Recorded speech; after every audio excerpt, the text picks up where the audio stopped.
Olá, boa noite, bom dia, boa tarde para você que mais uma vez ouve aqui o podcast Desver, comigo Gustavo Dias e com meu colega Gil Ales. Opa!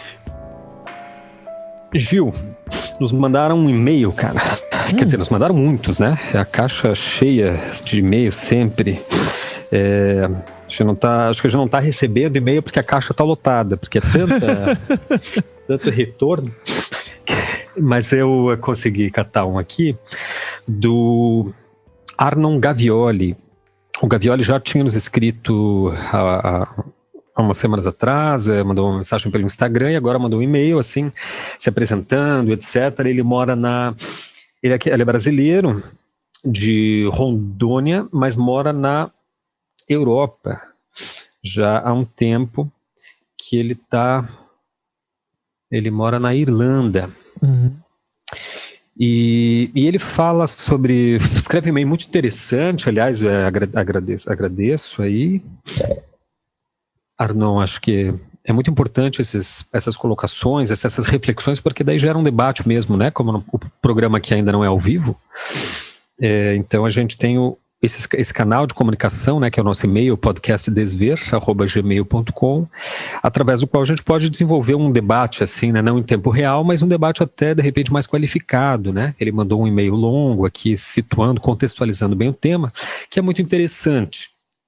Ele, na verdade, faz uma pergunta ali, faz uma colocação sobre o Odd Nerdrum.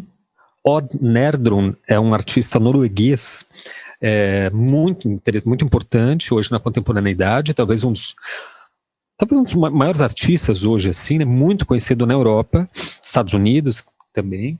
No Brasil, ele tem, até onde eu saiba, o meu amigo Bruno Passos fez o curso com o Odd Nerdrum lá na Noruega. Ele dá, assim, aulas permanentes, né? Ele tem um estúdio grande, famoso, onde as pessoas vão para fazer cursos do mundo inteiro e etc. E o Bruno Passos ficou lá, fez o curso e voltou, e hoje tem uma produção muito interessante, inclusive, quem tiver interesse, procurei Bruno Passos, São Paulo.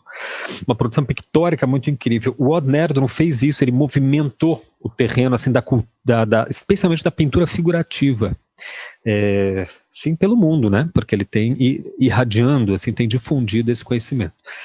E daí, ainda no e-mail do Gavioli, um e-mail bastante interessante, bastante complexo, ele fala o seguinte, que o Odd Nerdrum desenvolve uma discussão teórica a respeito da influência de Kant no que eles supõem como uma deteriorização de uma suposta arte verdadeira.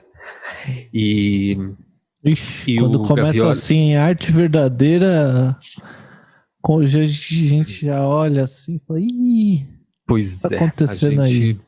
Por isso mesmo esse é um debate importante, né? Porque, enfim, deixa eu contextualizar o e-mail do Gavioli, que é justamente sobre esse grande ponto dele, assim. Ele acha que esse posicionamento assim, ele lembra a posição do Roger Scruton, que é esse filósofo, esteta, né? Inclusive faleceu recentemente. Bom, aí ele faz aqui uma digressão e termina em duas perguntas objetivas. Ele pergunta seria esse grupo, né, do Odd Nerdrum, que organiza lá um campo de discussão, tem inclusive um podcast, etc., seria este um grupo de homens brancos do norte global, tentando novamente impor uma estética do belo? Muito bom, o Gavioli foi na veia da questão aqui. E uma segunda pergunta, interessante também, que vai, na verdade, assim, pontuar o nosso tema hoje, que é abstração versus figuração. Essa é a nossa temática geral, e a partir da qual a gente vai utilizar o e-mail, as ideias, né, as indagações do Gavioli, para, assim, como um mote para o início do programa.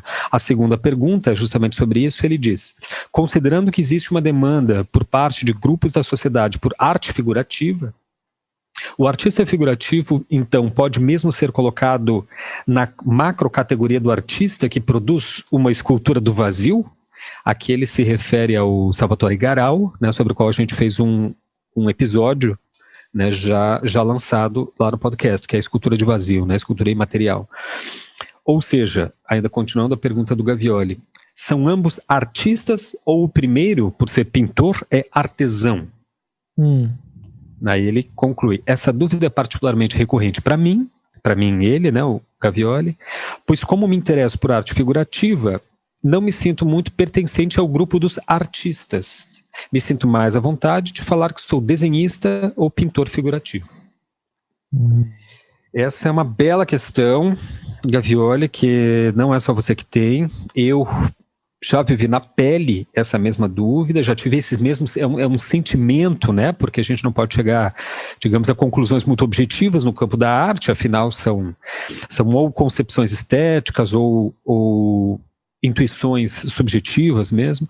Então é um sentimento que se tem, né, de pertencimento a um grupo ou outro. Né? Será que eu que não me identifico com a arte produzida hoje, posso me considerar artista? Não é nem ser considerado pelos outros, eu a mim mesmo me considero artista tal como eles, posto que produzo uma coisa tão diferente da deles, né?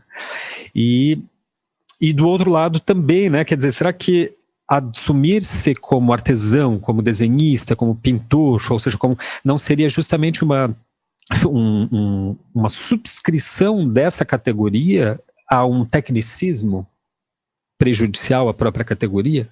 Quer dizer, se eu me assumo como desenhista, ou pintor, ou escultor, etc., e não artista, será que eu não estou eu mesmo isolando, retirando, fragmentando do campo da arte, né, essa categoria e colocando ela como apenas uma técnica, ou seja, um métier específico que qualifica e enuncia a minha atividade? Bom, essas são as questões que vão nortear o nosso episódio de hoje. Vou passar a palavra aqui para o meu amigo Gil Alhes para comentar. Pode ser, Gil? Sim, bem interessante a pergunta. Eu acho que tem dois temas aí, né? Tem um tema sobre essa relação entre a figuração e uma arte que, no fundo, não é nem abstrata, é mais conceitual, né? Eu acho que uma arte conceitual ela pode ser tanto abstrata quanto figurativa. E, por outro lado, se autorizar, né, do artista. Eu vou comentar primeiro essa segunda, porque eu acho que a primeira é mais o tema que eu acho que a gente vai falar mais. Então, mas eu não queria deixar passar um comentário rápido sobre isso. Me ocorrem duas coisas sobre, será que eu sou artista, será que eu não sou artista? Me ocorrem duas coisas. Uma vem do que em história da arte a gente chama, no campo da história da arte, a gente chama sobre estudos sistêmicos da arte. Bem, tem uma série de intelectuais desse ramo, assim, e eles têm uma opinião que é surpreendentemente clara sobre o que é arte, como definir o que é arte e o que é um artista, né? Para eles, a arte é aquilo que as pessoas acreditam que é arte. Então, se dentro daquele sistema que é um jogo entre players, né, entre atores que se relacionam, né, onde você tem um núcleo que tem mais poder, que é mais dominante, e você tem uma periferia, uma margem desse sistema que é menos dominante, que tem menos poder, que é menos, pauta menos as questões. E você tem, ao mesmo tempo, você tem o centro, ele vai perdendo, com o tempo vai perdendo força, porque ele se desgasta, ele se repete, ele vai perdendo um pouco essa hegemonia, então ele vai buscar lá na periferia do sistema novidade e traz essa novidade para o centro, né? A gente vê agora, acho que um exemplo muito bom disso, dois exemplos muito bons disso, seria os Gêmeos, como o Zezão, como grafiteiros, que fazem, bom, sei lá, 20 anos atrás não dava para chamar de artista. Agora você vai na SP Arte, tem um pavilhão para os caras, e é precisamente o mesmo trabalho, né? Para quem conhecia esses caras como antes lá no grafite, antes de ver no pavilhão da Bienal, você vê um trabalho dos Gêmeos na rua e vê um trabalho dos Gêmeos na tela, é exatamente o mesmo trabalho, até porque o grafite é muito repetitivo, né? Geralmente é muito repetitivo. e mais trouxeram algo que era absolutamente marginal, da rua, que não dava nem para vender, trouxeram para dentro, ensinaram, os caras aprenderam a ganhar dinheiro com isso, o que eu acho bom, porque eu acho que eles têm que viver também do seu trabalho, da sua arte, e aquilo passou a ser considerado arte, porque entre eles acreditam que é arte, o galerista acha que é arte, o crítico de arte acha que é arte, e pronto, é arte. Então, nesse sentido, o sistema é que diz o que é arte e o que não é arte, o sistema é que diz se você é artista, se você não é artista. Dentro desse modelo de pensamento, que é bastante duro, assim, ou seja, pouco poético, né? Não considera, né, esses lugares do gênio, do criativo, não, é meramente uma relação entre pessoas ali, e uma crença mesmo. Dentro desse modelo, é assim que você, basicamente, se você tem um trabalho e você fez uma exposição profissional, que tem ali uma filipeta, um flyer de convite, saiu ali num jornal, numa revista, ou numa newsletter, e você comprova que teve essa exposição sobre o seu trabalho num ambiente como uma galeria, ou algo assim, você vendeu um quadro ou dois, você já é um artista, um profissional que faz obras de arte, você é um artista, ponto. Então, mas isso é um modelo de pensamento do pessoal do sistema da arte que eu particularmente não gosto muito. Um outro modelo, eu evocaria o Lacan, porque a gente, como o Gustavo falou no último episódio, a gente só faz esse programa para poder ter uma desculpa para falar do Lacan. Porque o que só faz sentido, Gustavo, porque a gente não é psicanalista, que a gente é da arte, então a gente gosta muito de falar do Lacan, porque se nós dois fôssemos dois psicanalistas lacanianos, a gente ia falar, não, que chato falar do Lacan. Lacan é muito chato, pô. E daí eu já passo... o nome do programa seria Lacan e seus fãs, ia ser fã-clube do Lacan, né? Daí a gente não ia falar dele. Isso, exatamente, ia ser o podcast Objeto A, e a gente ia falar de arte, em vez de falar do Lacan, né? Mas eu acho que porque, enfim, as coisas que a gente faz a gente acha chato, o que o outro faz a gente acha legal. Acho que isso está até na descrição, né, do podcast, uma frase do Manifesto Antropófago do Oswald de Andrade. Só me interessa o que não é meu. Mas... Isso me lembra um café. Não era um café, era um pub lá em Curitiba que eu ia, o Capelli. Pub famoso, porque era o pub que o Paulo Leminski frequentava, assim, era muito interessante. Na rua Saldanha Marinho, em Curitiba, uma rua meio underground, meio gauche, meio barra pesada, assim. E o Capelli era não sei se ainda existe, depois da pandemia, mas era um bar maravilhoso. E daí tinha um músico lá, que tinha música ao vivo, né? E daí ele tinha um comportamento assim meio errático, e às vezes as pessoas pediam para ele música, porque afinal, né, tava ele tocando e tal. E ele sempre negava, sempre era meio grosseiro com as pessoas, até que eu tava lá um dia, alguém pediu música, ele disse assim, não vou tocar. Daí a pessoa se incomodou e disse, mas por que não? Porque senão parece trabalho. Aí fica chato. Exatamente. Não pode parecer trabalho, né? Senão é aquele tédio do... Mas o Lacan diz o seguinte, que o psicanalista, e eu estou fazendo uma comparação aqui, né? O psicanalista se autoriza de si mesmo. Então é mais conhecido essa fala dele, que o psicanalista se autoriza de si mesmo, do seu desejo de psicanalista, né? O desejo de psicanalista é o desejo de que haja análise. Isso é algo que move ele, né, na vida, move ele adiante. Mas ele também diz que o psicanalista se autoriza de si mesmo e dos seus pares. Então, eu acho que isso é um bom lugar, assim, para a gente pensar sobre, será que eu sou artista, será que eu não sou artista? Eu acho que tem um caminho para o cara se autorizar de si mesmo, olhar para o seu trabalho, olhar para a sua produção, olhar para o que fez até agora, e o caminho que você andou e falar, acho que eu sou artista. E tem um outro caminho que eu acho que dá mais trabalho, que é mostrar seu trabalho para outros artistas, e eu coloco como, eu dou prioridade aqui para outros artistas, mas também para o público e tal, e ver, enfim, quando as pessoas começam a perceber o seu trabalho, não digo fama, né? Fama é outra coisa, porque tem gente que é famosa, mas não é artista, na minha opinião.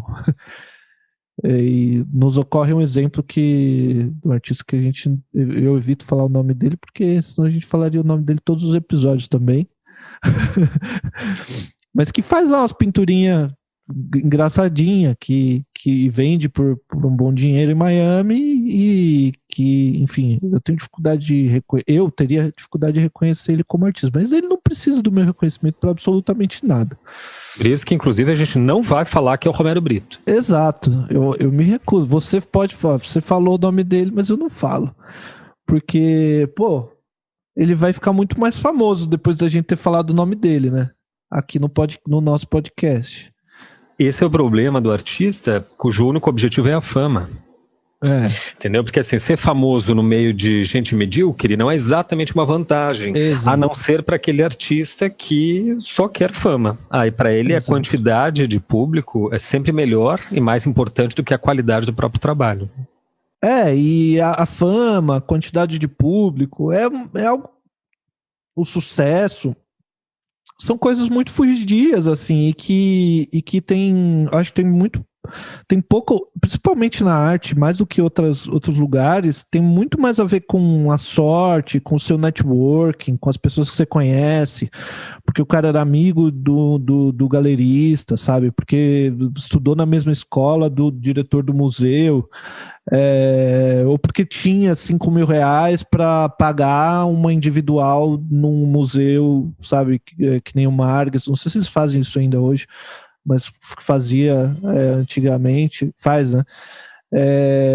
Você pega lá 5 pau, você tem esse dinheiro, você faz um trabalho, seja qual for, paga lá e tá lá no museu, um museu importante em Porto Alegre, aluga o espaço, né? E aí parece que você é um artista que, poxa, tá no nível de expor no mar. Não, o cara só pegou um dinheiro. Então, e de repente alguém viu e aquilo toma uma notoriedade. Então, acho que a fama é a parte menos importante. A gente também conhece artistas que tomaram uma importância gigantesca na história da arte que na sua época ninguém nem... Bom, Van Gogh, né? A mãe do Van Gogh usava conta a lenda que usava o quadro para tampar o buraco buraco da cerca, assim, era completamente desimportante. Mas eu não sei se você perguntasse para o Van Gogh, qual a sua profissão, o que você faz da vida, eu não sei se ele diria, eu sou artista. Eu realmente não sei, eu não estou dizendo que ele não diria. Eu não conheço a história dele bem o suficiente para dizer isso. Mas é isso, né? Acho que você tem, mas eu acho que faz sentido, assim, você ter uma busca de se autorizar de si mesmo e dos seus pares. Porque a arte, essa é uma coisa boa de saber, essa é paralela aí ao conteúdo exatamente hoje do episódio. O reconhecimento é absolutamente necessário até para a substanciação do próprio sujeito, já que estamos falando aí entrando no terreno psicanalítico, né? Sem reconhecimento do outro, você não é um sujeito, né? Você só é sujeito a partir do momento que o outro te reconhece como sujeito, você só é isso ou aquilo porque o outro, a sociedade, o entorno te reconhece como isso ou aquilo. Essa anuência, essa legitimação alheia, né, e social, que vão conformando um processo de subjetivação nosso, baseado em identificações, etc, etc. Na arte tem um reconhecimento muito específico, uma ideia de reconhecimento muito específica que é muitas vezes superinflacionada, né? Assim, tão superfaturado como as contas desse governo, que é entender que eu só sou artista se for famoso. Essa é uma ideia muito forte, eu sei, porque eu também tenho uma produção plástica, tenho uma atuação como artista, e isso é uma coisa que se sente mesmo.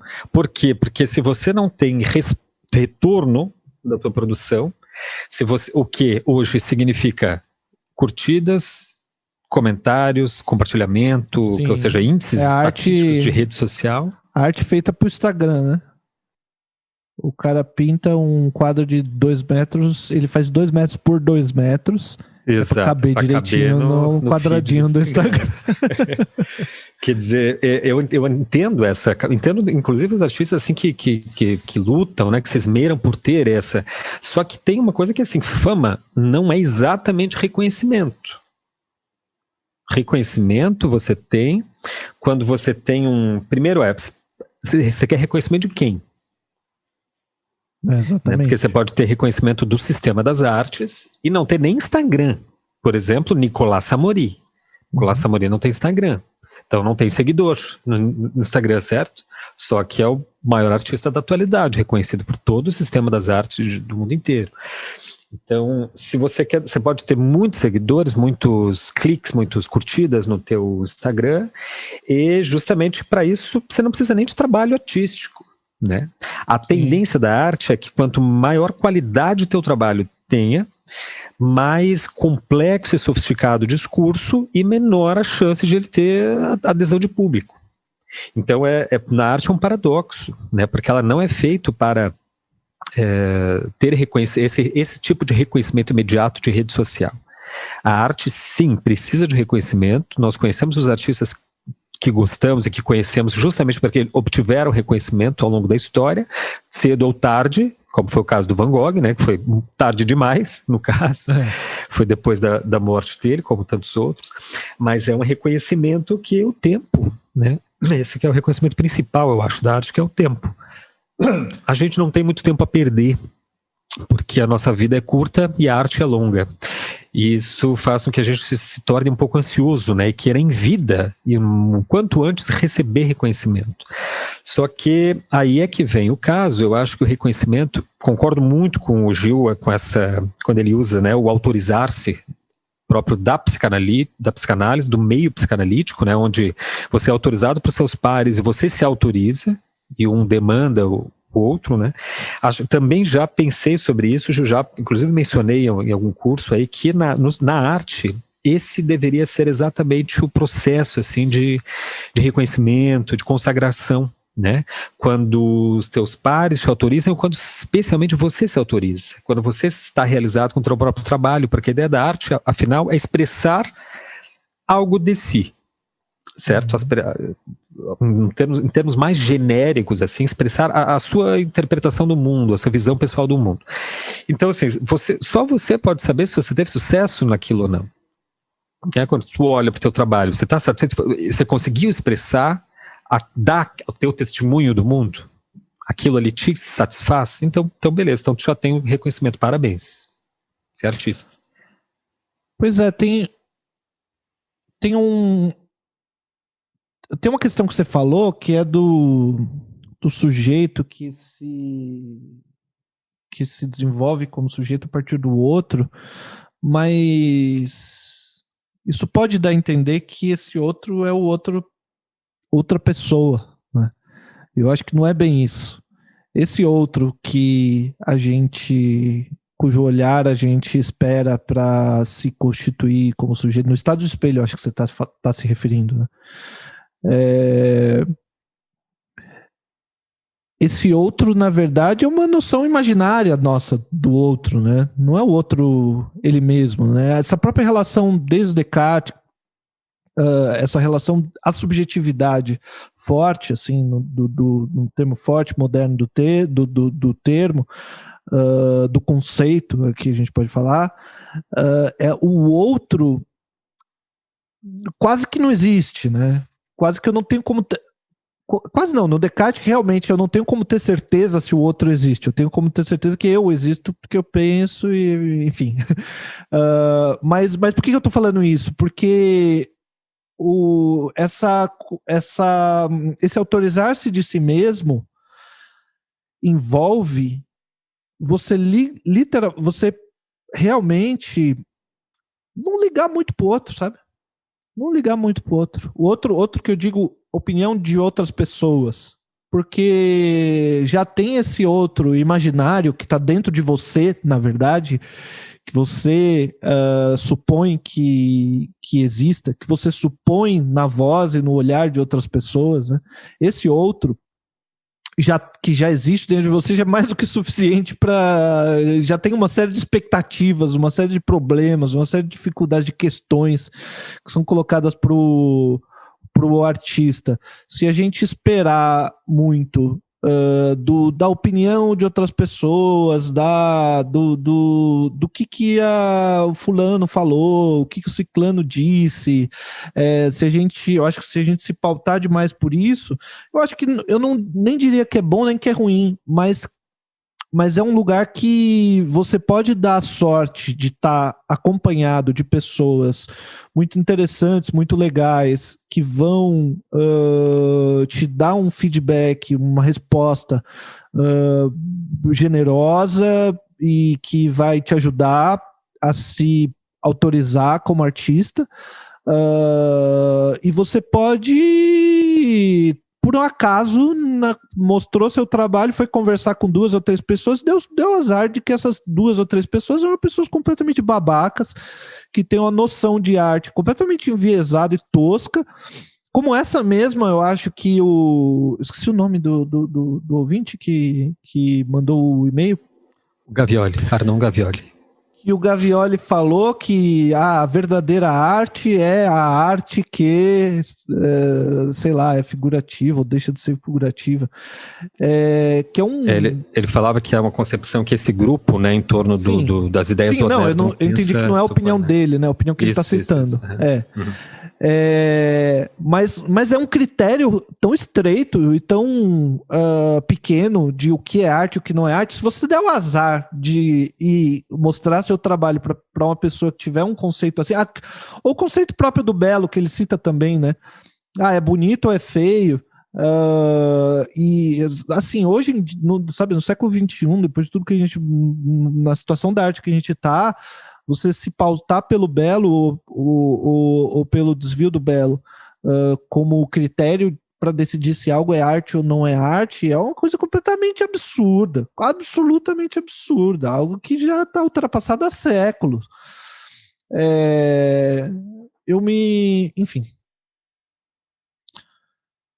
Ele diz, é curioso mesmo, né, porque, veja, aqui eu não teria esse conhecimento profundo desse grupo, né, constituído em torno do Odd Nerdrum. Eu conheço o trabalho dele, conheço assim em geral as ideias do Nerdrum. A gente vai falar um pouquinho mais para frente disso.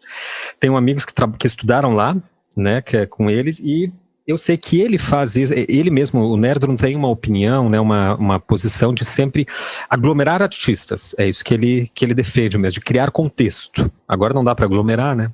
Mas ele diz que criar contexto mesmo, né, de artistas, porque é isso que dá força para os artistas, e o que ele faz lá é justamente criar um contexto. Né? Não é só abrir um estúdio e dar aulas, mas ou seja, uma espécie de militância. Agora, o Odd Nerdrum, o que eu concordo, inclusive, né, também acho que a gente tem que ter uma espécie de organização, né, da categoria, né, agir a partir de organizações e contextos. Bom, o Nerdrum, ele propriamente foi muito influenciado, assim, veja, ele é europeu, né? Então, quando ele conhece Caravaggio na juventude, aquilo impacta muito ele, né? Isso vai marcar ele profundamente, ele vai receber essa influência positiva dos simbolistas, depois William Blake e outros caras assim, né? Mas aí, quando ele vê Rauschenberg, ele diz que ficou profundamente, assim, enojado daquilo, porque o Rauschenberg é um artista, né, americano, foi um dos criadores da assemblage, que já é uma arte assim modernista para pós-modernista, né? A assemblage do Rauschenberg, ele colava objetos reais na tela, então ficava uma tela meio quase como um cubismo analítico, só que mais radical ainda, né? Ou seja, o Odd Nerdrum teve aquela experiência que até hoje a gente tem, que gerações ainda continuam tendo, de crescer sob a influência de uma determinada arte, que se considera, portanto, a arte. Então a arte é desse jeito, sim, figurativa, obviamente, preza por certo conceito de beleza, que é o conceito mais ou menos clássico, né, harmonia, etc., proporcionalidade, aqueles vários conceitos, né, clássicos ou neoclássicos. Então, portanto, tudo que se difere daquilo não é arte. É uma conclusão que é meio inevitável de chegar, só que absolutamente equivocada. Porque a arte é um conceito que em si não se determina. A pegadinha da pergunta o que é arte é que, se você responder o que é arte, você está pressupondo duas coisas. Que você sabe que é o conceito, é você que determina que é o que não é. E que, dois, existe um conceito circunscrito do que é arte, de ser arte é isso. Não existe isso. Por quê? Porque ela é um terreno em disputa, porque ela se transforma. A essência da arte é justamente essa característica transformativa, né, de autotransformação, de implosão do próprio campo, de redimensionamentos constantes, etc. Então, a ideia de arte já é móvel, mutante. A ideia de belo, na filosofia, está esgotada pelo menos desde o século XVIII. Né? Pós-Kant, esse conceito do belo foi cada vez mais se rearticulando, relativizando, né? Até que ele se explode completamente no final do XIX, etc. É um conceito que filosoficamente já está datado. O conceito de belo, filosoficamente, já não tem base nenhuma. Então, onde é que ele vai se sustentar? Né, na subjetividade de cada um, só o que faltava, que a gente vai se deixar levar pela subjetividade de cada um, e isso vai ser, né, o melhor é admitir que belo é uma categoria muito específica que foi criada no interior da estética, né, da filosofia da arte, ao longo do século XVIII, XVII, e que é um conceito que, como muitos outros conceitos, se deteriora com o tempo, né, se reorganiza, encontra outro campo, e etc. Você queria dizer alguma coisa aí, Gil? Comentar que o belo é que tem uma... O belo é que tem uma cor, assim, que nem azul.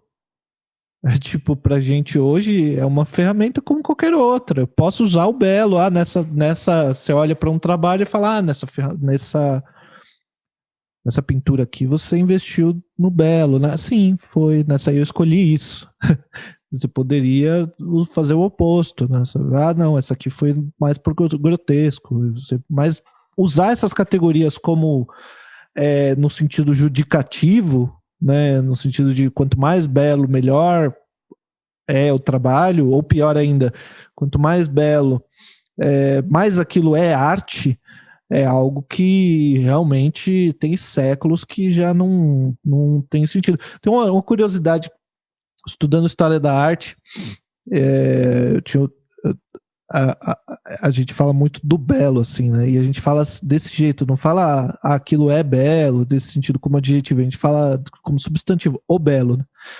E toda vez que o professor falava o belo, não sei o que, eu pensava no cantor do Soweto. Manja? E aí, não, o belo, não sei o que, mas o que esse cara tá falando? E aí, mas é até um bom exemplo. O Belo, se você for ouvir uma música do Belo, ele tá o tempo todo investindo no Belo, porque esse tipo de pop, sabe, da indústria cultural que joga para as massas, ele não tem ali nenhuma dissonância, não tem nada fora do lugar, é aqueles acordes mais conhecidos, aquela melodia mais batida, que é o belo.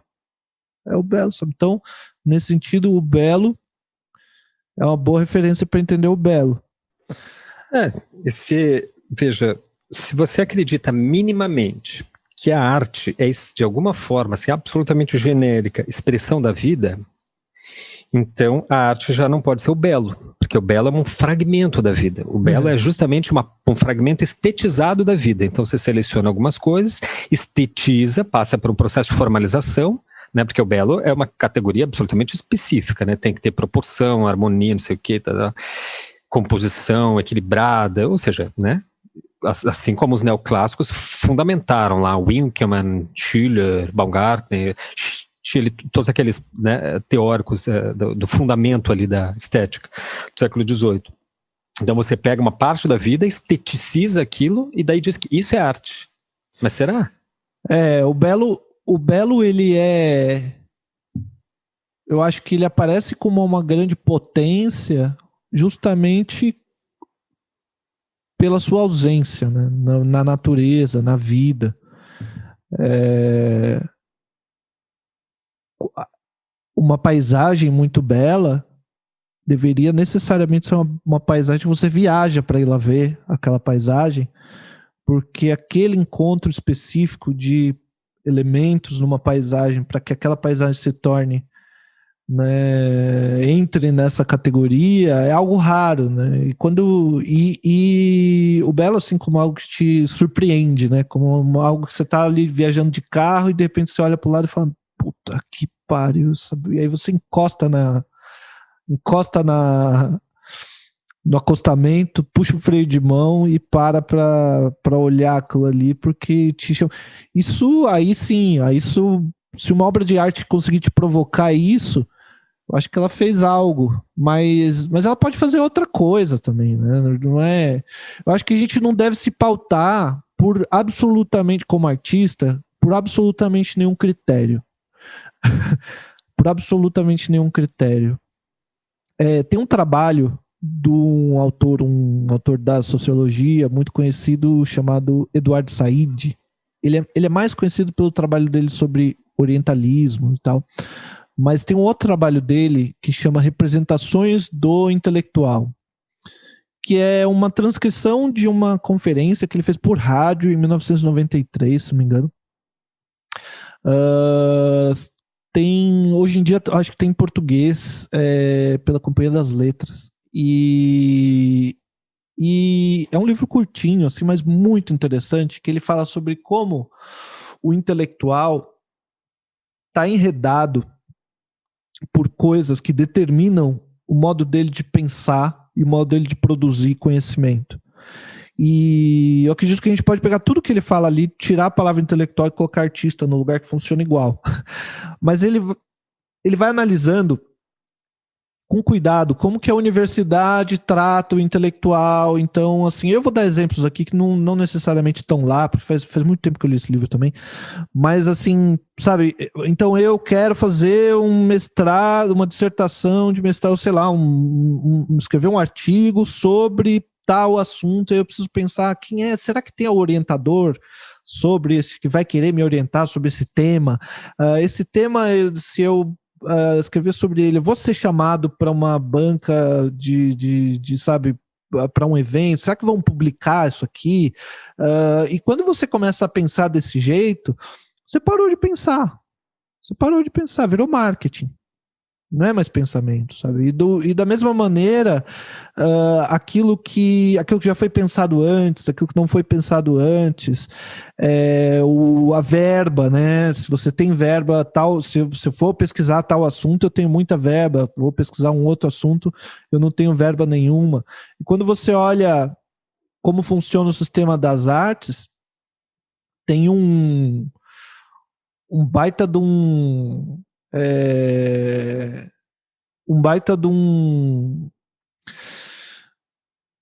Quando você olha para o sistema das artes, tem um negócio muito parecido com isso. Ou seja, você tem ali. Do mesmo jeito que o intelectual, às vezes, é muito comum acontecer assim: o cara pesquisa um assunto e ninguém dá a menor importância para aquilo ali. Ninguém lê, não tem ressonância nenhuma, o cara é até meio isolado no meio acadêmico. E daí, lá, sei lá, 20 anos depois, aquele assunto entra na moda, né? E aí, quando entra na moda, esse cara vira um especialista, ou especialista reconhecido, porque não sei o quê, e aí ele tá em tudo quanto é lugar, e não sei o quê, ele olha muito, eu já ouvi isso de muitos professores, eles falam assim, olha, vocês acham que eu sou importante hoje, mas eu fiquei 20 anos pesquisando isso, ninguém nunca deu importância, é porque esse assunto tá na moda agora. Uhum. E no sistema das artes, isso é muito parecido, por exemplo, eu acho ruim falar isso desse jeito, porque é uma causa que a gente mesmo defende.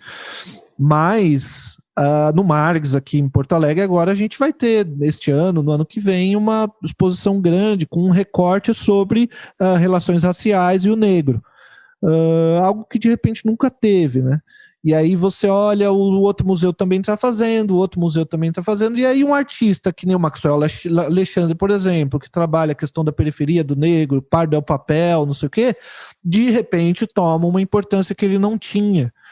Porque esse assunto agora, no sistema das artes, tomou uma importância que não tinha. E aí o artista que quer ser famoso, de repente corre atrás desses temas, né? Opa, agora o assunto da vez é esse aqui, então vou colocar isso no tema do meu trabalho. Olha, é uma estratégia, mas é uma estratégia que não não funciona tão bem, mesmo para legitimação, porque o que acontece é justamente esse modelo no qual as pessoas, o galerista, o crítico, o curador, quando vai procurar artistas sobre esse tema que está na moda, sobre o qual ele quer falar, ele vai procurar artistas que já fazem isso há mais tempo. E esses artistas que fazem isso há mais tempo estavam na margem, completamente na margem, há um tempão fazendo aquilo. Ele deu a sorte de que agora ele vai entrar um pouquinho. Daqui a pouco muda o tema. E quando mudar o tema, você já era. É paradoxal, né? Porque daí para você entrar no mainstream, você tem mais chance de conseguir estando na margem. Porque o curador vai justamente procurar artistas da margem, porque afinal é isso que interessa também ao curador, né? Não é só consagrar o que já é consagrado, mas justamente dar consagração àqueles artistas que estão fora do mainstream, né? Que estão esquecidos. Até porque é um ponto a mais pro curador, né? Ah, veja bem, é fulano que trouxe o tal artista, ninguém conhecia, ele foi lá e catou e pensou lá não sei onde na periferia, olha só que... Encontrou... né? Ponto pro curador. Exato. Exatamente. A arte tem esse negócio, essa condição que não é nem triste, é uma condição tão essencial na arte que assim, ela só funciona dialogicamente, né, num circuito de reciprocidade, de interlocução. Não é que nem pão. Se você abrir uma padaria, você vai vender. Pode não ficar rico, mas certamente Sim. Você vai vender. Em todo teu estoque de pão, você vai, porque todo mundo precisa de pão. Mas a arte é uma coisa que assim, se não criar diálogo, não funciona. Né, ela não é ela não é autodistribuída, né, autodistributível, que nem, sei lá, a conexão de água, né, que as pessoas precisam, então cria-se um encanamento, vai na casa de cada torneira na casa de todo mundo, né. Quando ela cria diálogo, as pessoas vão buscar, né, só que a arte precisa abrir esse canal de diálogo. Então, por isso que ela é muito vítima desse processo social de reconhecimento, né. E desse outro, que sim, o outro é sempre uma instância imaginária, né, Gil, mas o outro existe mesmo também, são sujeitos, né, são outros Eu não sujeitos. sei, eu não garanto. Não, que existe o outro, o petit outra e o grande outra, né. Não, tem mas o argumento eu acho muito engraçado o argumento do Descartes sobre isso, eu acho engraçado mesmo, que ele diz assim, olha, eu mais ou menos desconfio que eu existo. Agora o outro pode ser que eu esteja que eu tomei aqui um negócio e eu tô vendo um coelho na minha frente. Quem diz que esse coelho existe? O critério de validação do Descartes é louco, né? Como é que funcionou isso, né, cara? Penso, logo existe. Ah, tá. Então beleza. Então, você só existe se você pensa, só você existe, porque só você é que pode ser capaz de pensar, porque você não pode pensar, né? Você pensa no outro como uma dedução sua, então é você que está pensando. Isso. Você não tem nenhuma comprovação que o outro esteja pensando, portanto que o outro exista. Né? Não, o que é mais louco... As pedras não existem, as plantas não existem, porque, né? As nuvens não existem, porque não pensam. Porque quando você diz que você afirma que não existe, você também está fazendo uma afirmação muito forte. Quem falou que não existe? Tanto é que o ponto de partida dele, a gente mudou totalmente o assunto. Tanto é que o ponto de partida dele, para chegar no penso logo existo, é um axioma de que Deus existe. Isso os ateus que gostam de ciência não falam. O ponto dele é assim, bom, Deus existe e ele é um ser infinito, e universal. Então, se há um infinito universal, deve existir um finito e particular, que é o homem. Então, com isso, ele consegue tirar um problema que era da sua. Porque ele conseguia imaginar, ele conseguia intuir que se eu penso, enquanto eu estou pensando que eu existo, então provavelmente eu existo. E aí ele desconfiou disso, pensando, não, mas pode ter um gênio do mal que está criando esse pensamento na minha cabeça. E quando esse gênio do mal cria esse pensamento na minha cabeça, ele me dá a ilusão de que eu existo, quando na verdade eu não existo. Matrix, né? Daí ele resolve esse problema dizendo, não, mas espera aí, mas Deus existe como universal, tarará, tarará, aquilo que eu já expliquei. E só o fato de eu estar supondo que o que eu estou pensando pode ser resultado de um Deus ou de um demônio que está me criando essa ilusão, já é uma prova de que eu penso. Portanto, eu existo. Mas do outro lado, a gente tem com o Verde Castro uma inversão disso no pensamento ameríndio, que é uma dupla inversão disso, né? Que é, enquanto no Descartes penso, logo existo, no pensamento ameríndio, ele olha para a natureza e ele vê uma subjetividade nas coisas, naquilo que a gente chama de coisas dos outros animais, né? Enquanto para Descartes só sujeito é só o ser humano, né? Para o indígena, no pensamento ameríndio, uma onça pode ser um sujeito, uma árvore pode ser um sujeito, uma montanha pode ser um sujeito. Então, no pensamento ameríndio tem uma dupla inversão, que é existe, logo pensa. Existe, logo pensa. E isso é um barato na arte indígena. Isso não aparece assim como teoria na arte indígena, ele simplesmente é o jeito que eles pensam mesmo, de certo modo, mas isso é um barato na arte indígena, porque e é bem legal pensar essa coisa da legitimidade também na arte indígena, porque a arte indígena sempre foi relegada a esse lugar do artesanato, né? O trabalho do artista, do pintor figurativo, que faz a pintura no modo que um europeu faz, né, na qualidade, naquele critério técnico, e que quando ele pinta um tema indígena, esse cara está fazendo arte. Agora, quando o indígena mesmo faz uma pintura corporal ou uma pintura ou mesmo uma pintura usando o seu modo de expressão e a sua estética sobre papel ou sobre tela, aquilo ali sempre foi considerado artesanato. Então a gente tem um movimento novo agora com artistas indígenas, como Géder Esbel, acho que é um bom exemplo, que fazem um trabalho que eu tenho dificuldade de categorizar, colocar nessas categorias entre abstrato e figurativo. Porque são elementos que eu acho que na nossa perspectiva é abstrato.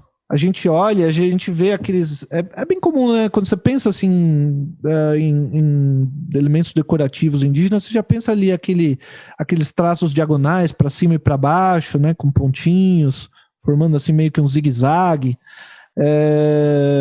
E você olha para aquilo e fala, tá, isso é uma decoração abstrata. O indígena olha para aquilo e fala, não, isso é escama do peixe tal. E isso aqui, o significado na minha tribo é tal. E aquilo para ele é figurativo pra caramba. Entendeu? É figurativo pra caramba. Pra gente é que é abstrato.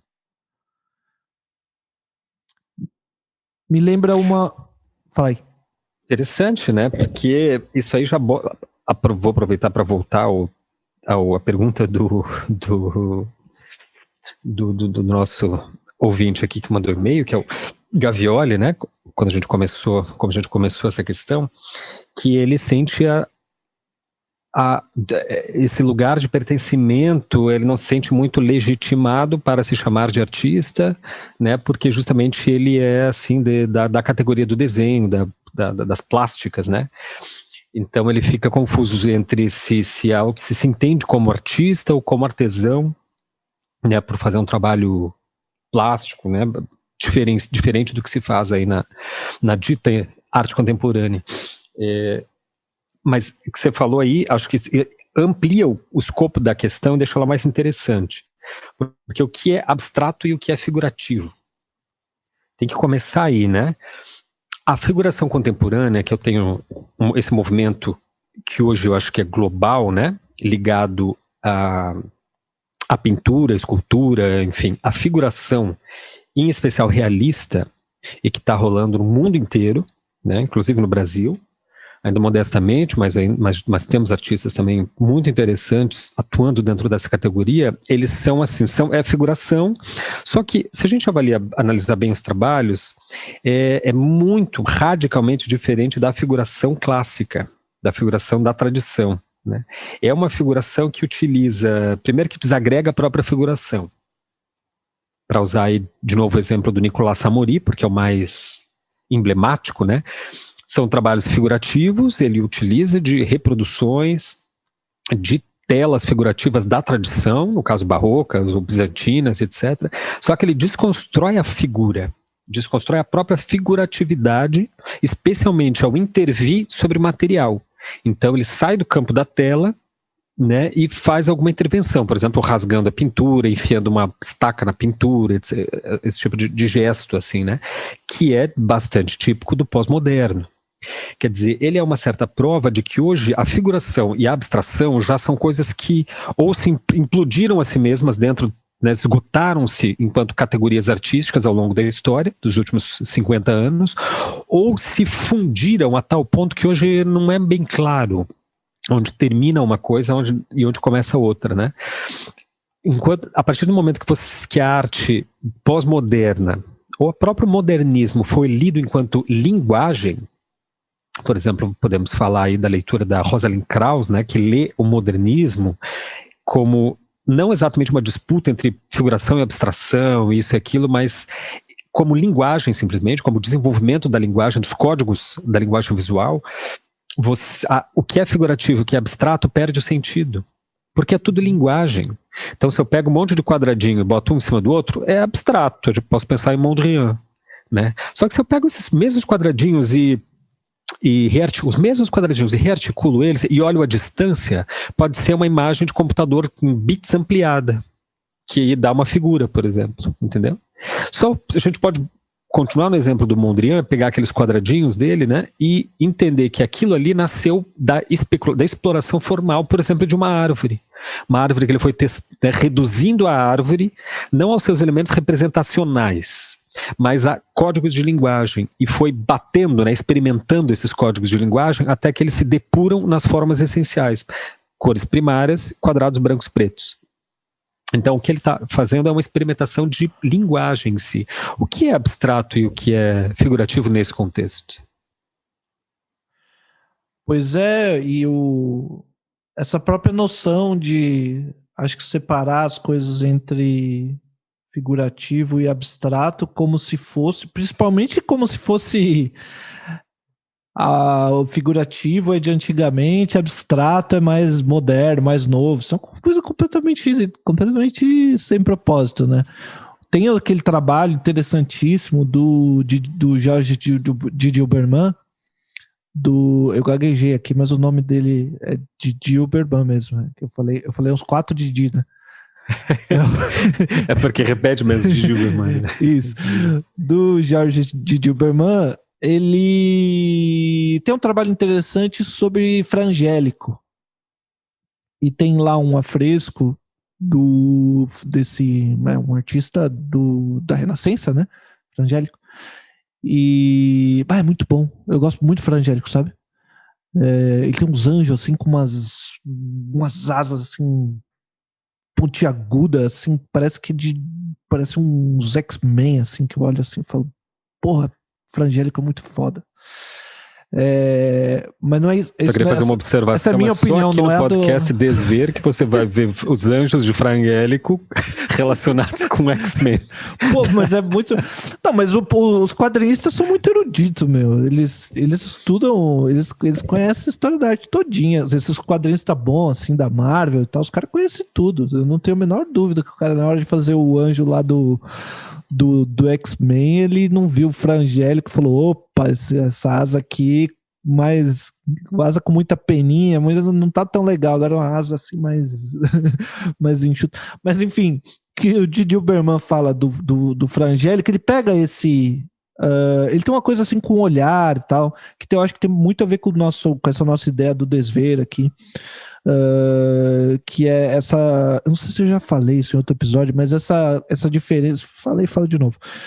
Que é essa diferença entre saber sem ver e ver sem saber, né? Onde você... Já falei assim. Onde você tenta chegar meio que nu diante da imagem, né? E ver a imagem nua na sua frente, assim, sem muita mediação de saberes entre o seu olhar e a imagem, né? E quando ele se coloca diante dessa imagem do Frangélico, ele vê que tem ali, nos nossos livros de história da arte, sempre tem um recorte, que mostra-se somente uma parte que é figurativa, que tem ali a mãe com o menino, né? E outras figuras do lado. E aí ele percebeu que embaixo, na mesma composição ali embaixo, tinha 3 quadrados, assim, cada um de uma cor, com fundos, assim, um é vermelho, outro é verde, eu não lembro se o outro é azul, mas eu lembro bem claramente desse vermelho, com uma tinta espirrada por cima. Algo que lembra de longe, mas faz a gente lembrar do trabalho do Pollock. Isso, tipo, 5 séculos antes, né? E aí ele se pergunta por que ele colocou isso aqui? Por que ele fez esses 4 quadrados de cores sólidas com uma tinta espirrada por cima, né? E isso sempre teve na arte. O abstrato sempre não tinha esse nome, né? Que esse nome também é algo que faz pouco sentido, que nem você estava falando. Abstrato é o que retira, né? Retira elementos. Então, ali, quando os impressionistas começam a tirar elementos, assim, eu não preciso fazer a sombra tão, assim, né? Esfumaçada. Eu posso tirar esses elementos aqui e fazer um pouco mais sintético aqui. Essa luz aqui eu não preciso fazer um sombreamento. Não, tá com um branquinho aqui, uma pincelada branca e já tá feita a luz. Tô tirando coisas, né, da figuração. Quanto mais vai tirando, mais vai... Então eu tô abstraindo dali. Mas isso sempre teve. A arte islâmica sempre foi uma arte geométrica. Isso tem muitos séculos. E uma arte de um nível de sofisticação que não dá nem para imaginar. Nível de sofisticação da arte islâmica, sem nenhuma figuração, é uma arte de uma sofisticação que não dá nem para imaginar. Eu defendo sempre a ideia do desenho como síntese. Quem quiser conhecer um pouco essa perspectiva, entra lá na minha plataforma, gustavodias.com. Tem ali dezenas de textos sobre isso, né? Desenho é síntese. Síntese, ou seja, você vê 300 elementos, né? Você tá, sei lá, olha para tua frente aí, você ouvinte. Você tá vendo muitas coisas aí. Você pode desenhar, transformar isso num desenho. Só que você vai ter que tirar cor, que você está desenhando, né? Então, desenho é PB. A menos que você esteja desenhando em pastel, mas beleza. Você vai tirar profundidade, porque teu papel tem 2 dimensões. Você vai ter que criar a ilusão, né, usando uma estratégia, que é a perspectiva, para criar uma ilusão dimensional, porque teu papel só tem 2 e o que você está vendo aí na tua frente tem 3 dimensões. Você vai ter que tirar cheiro, sensação, olor. Você vai ter que tirar tudo aquilo que caracteriza de fato essa nossa experiência, digamos, fenomenológica do real, para você desenhar. Ou seja, você vai abstrair o exercício do desenho, esse exercício assim, representacional, para usar o termo geral, né, é um puro exercício de abstração da realidade. Porque você está convertendo sempre em código linguístico. Qual é a grande linguagem visual? Ponto, linha, plano e cor. Que mais que tem que sobra na arte, né? Daí a gente já pode responder, eu acho, a primeira pergunta do Gavioli, que é o seguinte, né? Seria aquele um grupo de homens do norte global tentando novamente impor uma estética do belo? Quer dizer, ele está perguntando se essas discussões em volta do Odd Nerdrum, ou talvez em volta do Roger Scruton, seria, né, uma defesa do belo, etc. Então aí eu acho que já desbarata completamente esse tipo de argumento. Eu acho que sim, Gabriel, acho que sim. Acho que há um grupo de homens brancos do norte global tentando novamente uma estética do belo, mas pior do que isso, há um grupo de homens latinos que se acham arianos, caucasianos também, e tentando se afiliar à mesma estética, né? O que é de um absurdo grotesco, mas isso a gente vê no Brasil, né? Artistas de direita que se filiam espiritualmente a essa versão branca, ariana, né, do norte global, que em defesa de uma arte bela, uma arte do belo, a verdadeira arte. É um absurdo tão ridículo que acho que até nem valeria a pena a gente comentar aqui, só a menos que seja para fazer chacota. Mas nazista, isso desbarata, né?